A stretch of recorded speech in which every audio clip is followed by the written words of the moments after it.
ઉભારો scroll ના કરો.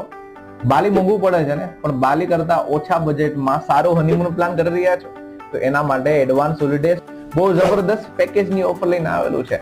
જી હા દોસ્તો, ફુકેટ અને ક્રાબી 3 નાઇટ ફુકેટ અને 2 નાઇટ ક્રાબી નું પેકેજ આવી જશે. ટોટલ 5 નાઇટ નું પેકેજ રહેશે. એ 5 નાઇટ ના પેકેજ ની અંદર 3 star hotel, breakfast, transfer, Phi Phi આઇલેન્ડની ટૂર, 4 આઇલેન્ડની ટૂર, ફુકેટ સિટી ટૂર, દરેક વસ્તુ ઇન્ક્લુડ છે. અને હા, અગર ટાઈગર સાથે ફોટોશૂટ કરવું છે ને તો એ પણ થઈ જશે માત્ર 23,000 રૂપિયામાં. જી હા દોસ્તો, અગર તમે પણ ઓછા બજેટની અંદરમાં તમારો હનીમૂન પ્લાન કરી રહ્યા છો તો આ રીલ તમારા માટે છે. રોનકભાઈ, મારી ઘરવાળી કહી છે આજે જ પેકેજ બુક કરાવવું છે, પણ ફ્લાઇટના કેટલા થશે ઈ તો કયો? ફ્લાઇટની ટિકિટ અગર તમે વહેલા બુક કરો છો ને તો 22 થી 25,000 માં, હા 22 થી 25,000 માં તમારી આવા જવાની બંને ફ્લાઇટ તમારી આવી જશે. એટલે કે ખાલી 50,000 રૂપિયામાં 5 નાઇટ અને 6 ડે નું પેકેજ તમારું આવી જશે. મિની મોલ્ડિવ્સ ની ફિલિંગ લેવી હોય ને તો ફુકેટ અને ક્રાબી બેસ્ટ ઓપ્શન